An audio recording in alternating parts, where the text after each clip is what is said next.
Hi guys, welcome back to my channel. As I found myself struggling these last few years to have the same momentum of weight loss that I had in the very beginning of my journey, I wanted to ask myself, when was I the most successful? Was it when I was on Weight Watchers? Was it when I was counting calories and macros on my MyFitnessPal? Was it when I was doing keto, low carb? When was I the most successful? Did it even have anything to do with any kind of a plan that I was on at the time? When was I most successful and why am I having so many struggles right now?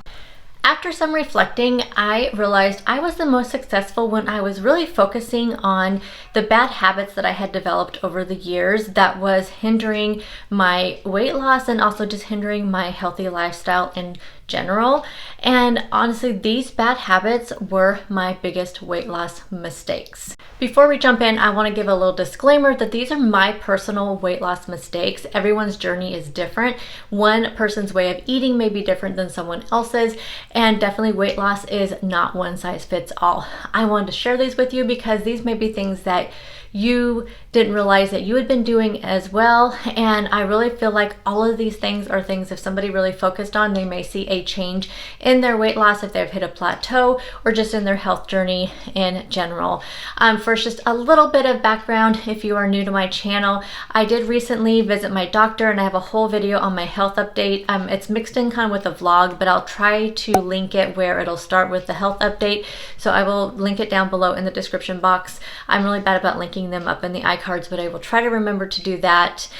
So check up there or check down the description box. Also, the question is, when I started focusing on these bad habits again, or focusing on not doing these same bad habits again, have I noticed a difference in the weight loss in the last couple of weeks? And if you want to know the answer to that, I did film a weigh-in update, a 2-week update, and I filmed that and posted that up.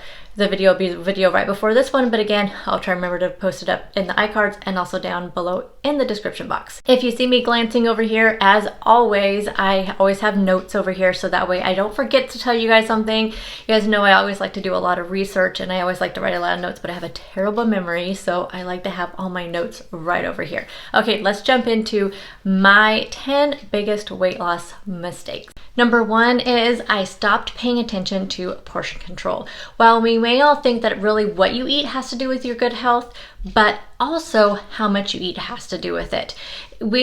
There's a reason why there's portion sizes and serving sizes on packages, and before years and years ago, I never read a label. I never even looked at the labels to even see anything that was on them. I did it probably when I was buying things for my children, like I wanted to keep, added sugar out of their diet. That was the only time I ever looked at a label. Never looked at the ingredients, never looked at serving sizes until I started counting my calories and counting my macros and just paying attention to that stuff. And then I realized I really can survive on the serving size that is put on packages. I just never really thought that was the case before, but you really can. But I definitely have stopped consistently doing this. I think I fool myself by thinking that I'm only eating 40 grams of avocado, but I'm really eating like maybe double that sometimes, which that adds up throughout the day. And yes, avocados are a healthy fat, but you still want to keep the certain amount of calories, at least I do, to be able to consistently lose weight. I do have to watch that calorie intake. So I definitely have stopped consistently doing this.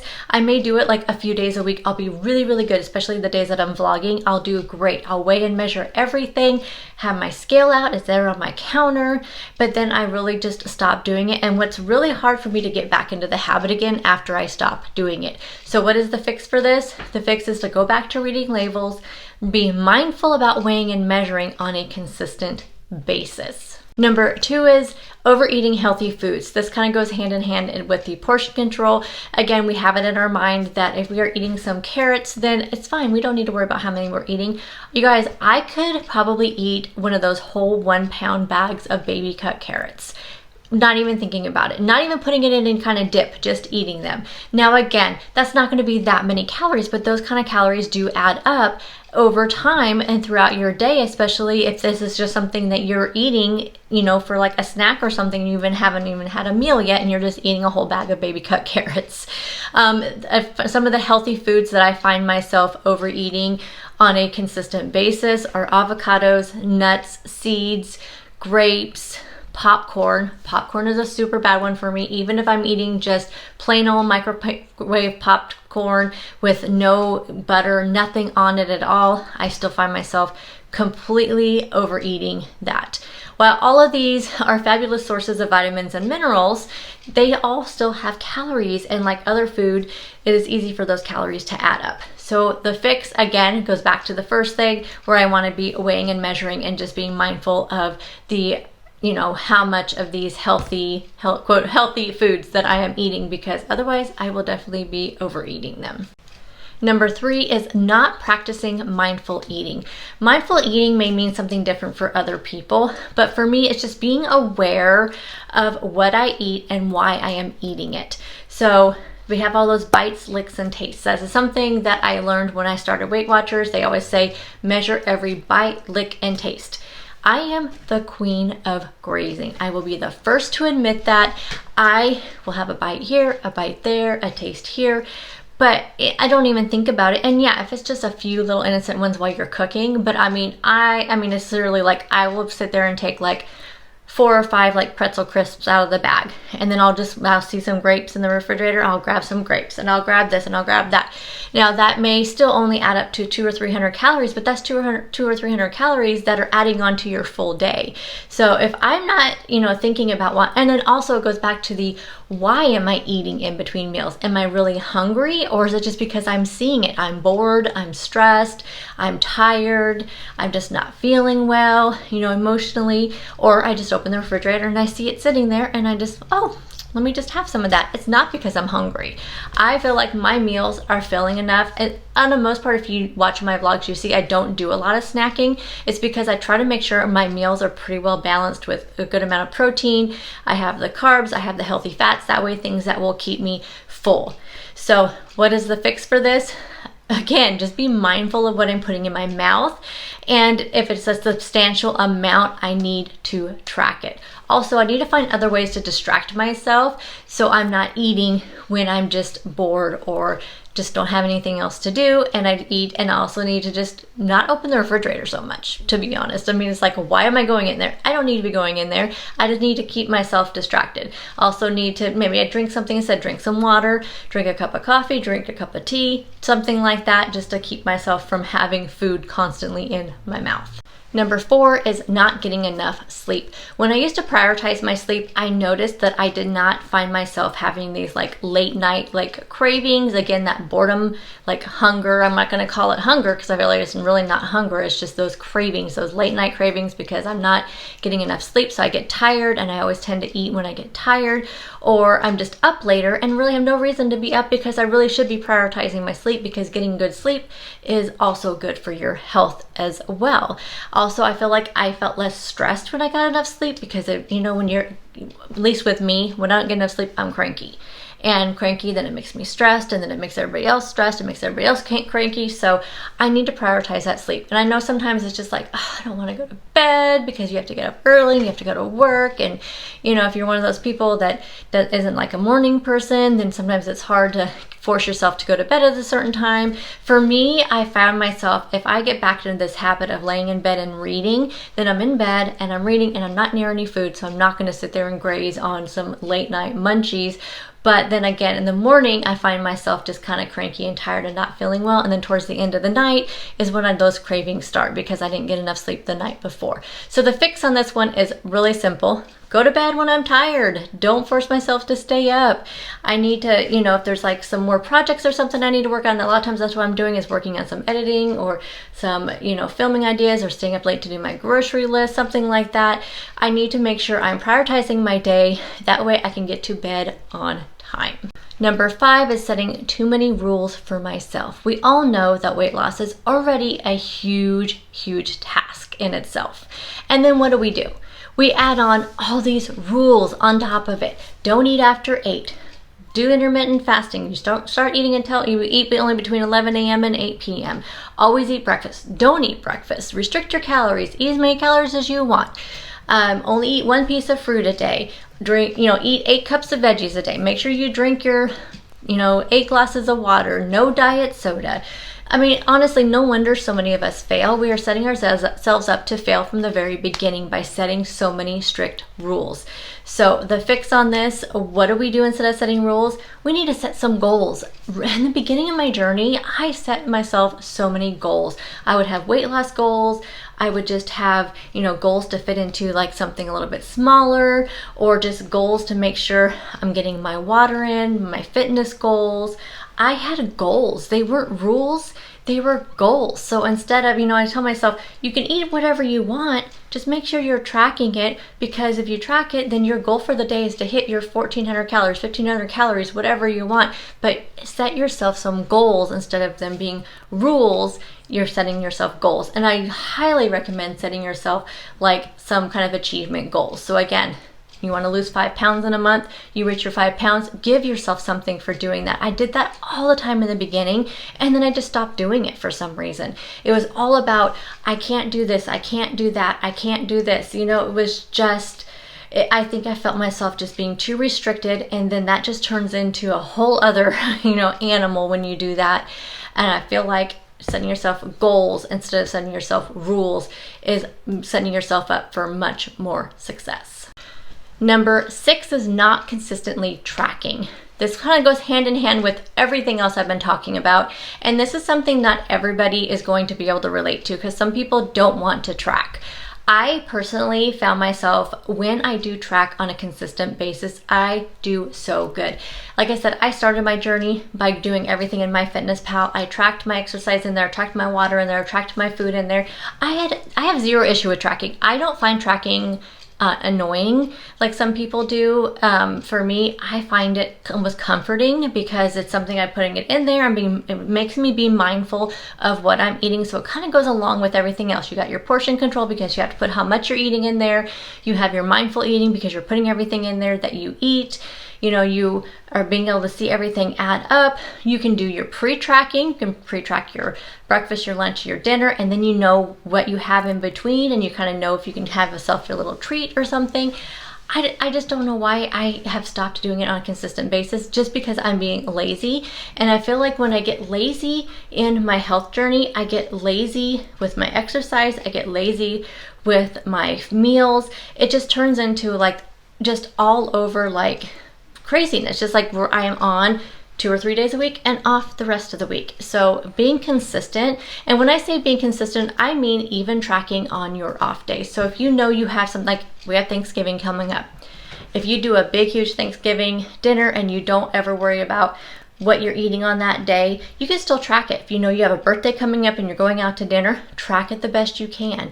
I feel like just tracking everything, even what I always say, the good, the bad, and the ugly, just track it all. And that's what I used to do in the very beginning. Even when I moved to Weight Watchers, you still tracked everything in the app when I did that. So it was always tracking, but I feel like I got myself kind of off of that when I moved over to keto, because it was really easy for me to track, because the only thing I ever tracked with keto really were the net carbs, and that was easy to do in my head or on paper. And so I really lost focus on tracking everything when I did that, and I think that's why I have not been very consistent with it in this last couple of years, and I really need to get back to that, and then I know I will have much more success. So that's an easy fix.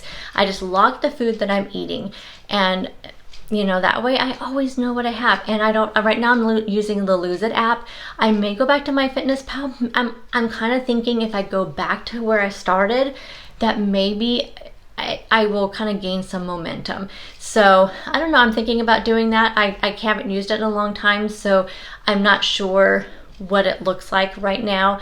I do have the premium version of Lose It, so I want to continue using that. So I don't know, I'm gonna go back and forth, maybe try one day and one another day, and just see which one feels the most comfortable to me. But I'm definitely going back to being consistently tracking. Number 7 is focusing only on weight and scale. I easily get obsessed with the scale, and then I get very disappointed when the number isn't moving. Many factors, as we know, play into why the scale may not be moving. Hormonal changes, water intake, your foods that you're eating throughout the day. Weight can definitely fluctuate. In the very beginning, I not only did my weight, but I also did my measurements. And then that way, once a month, I was doing my measurements. I was weighing every week, but then I knew I had my measurements to look forward to at the end of the month to see like if I felt like my weight wasn't moving, then I had those measurements to look forward to. And usually I would see success in one or the other or both. So definitely don't get yourself just obsessively looking at only the weight and the scale. Do your measurements. Number 8, not eating enough fruits and vegetables.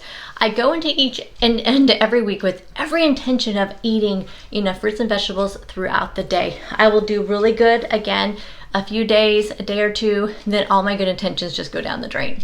I get lazy about it. So I have to get back into consistently prepping my fruits and veggies, because if they're there and they're prepped, I will eat them. It all has to do with them not being there right in front of me. And again, it goes back to being lazy, but I think we all get that way. We're busy. I work outside the home, so I work a full-time job, plus I have YouTube, plus, my family. And it's just, I don't always have time to chop up a bunch of veggies, but if they're there, then I will eat them. So I need to go back to the basics of my meal prep and making sure I have all those fruits and veggies prepped and ready to go. Easy fix, and that's what I need to do. Number 9, putting foods on a forbidden list. I never did that in the beginning. Never ever did that. I feel like by labeling foods good or bad, I felt guilty about certain foods that I ate. And I also found myself wanting to binge on those foods that I so-called forbidden foods. I think that's why I did really super good on my MyFitnessPal again, because I would put everything in there. When I transitioned to Weight Watchers, I did really, really good in the beginning. And I found myself doing the best when I was doing the plan where you had the list of I think now they're the 0-point foods. I'm not really sure because I'm not sure how Weight Watchers is set up now. But back when I did it, it was freestyle and smart points and all of that. And when I did the one where you had all the free foods on there, I did really, really good with that one because I would you weren't supposed to track it, but I did. But I did not like the labeling of foods. And honestly, when I would see something that was 5 points, it would make me feel guilty to eat it.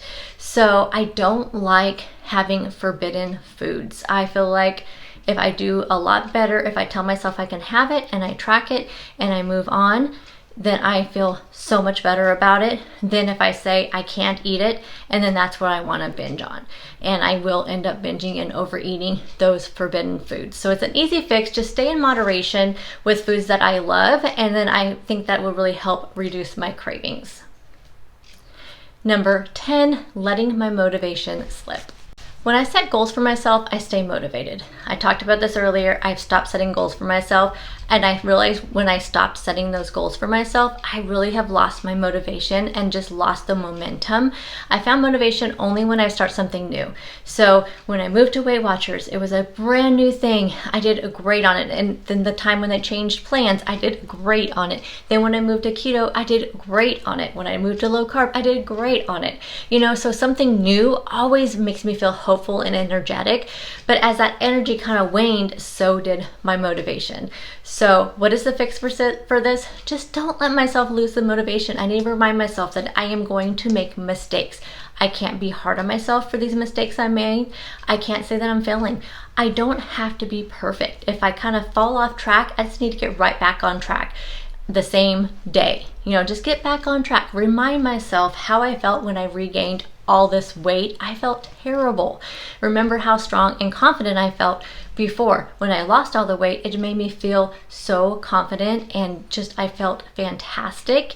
And I want to be able to gain that energy again because I really get a lot of energy from that feeling of success. I can't let myself lose sight of the end game, remembering the why. The why is what fills you with the excitement and the willpower to get healthy and lose weight. When times get tough, do we just need to remind ourselves what we are working so hard for?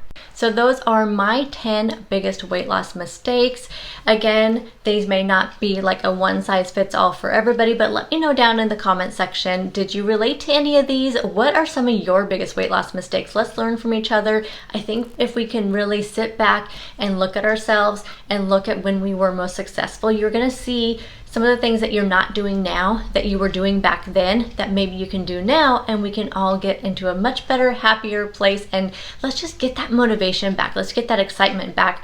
And then I feel like that our journeys are going to just skyrocket from there. And like I said, if you want to see how things have been going the last couple of weeks since I've been really sitting back and reflecting on a lot of this stuff, check out my 2-week weigh-in video, and I plan on doing them every 2 weeks. Just to kind of check in and let you guys know how things are going. And you guys know I share everything. I share the good, the bad. If I have a gain, I'm going to share it with you. I'm not going to only share with you my successes, because we're only going to learn from each other if we are being honest with each other. And so there's nothing I can gain from telling you guys that I'm losing when I'm really not. That's not going to help you. It's not going to help me. And I feel like we're all here to learn from each other and to learn from each other's mistakes. And that's what we do. That's what we're here for each other. We're here to lift each other up. And that's why I love sharing with you guys and love having this channel to be able to share this stuff with you. So again, let me know in the comment section, what are some of your biggest weight loss mistakes? And I'll see you guys in the next video. Bye guys.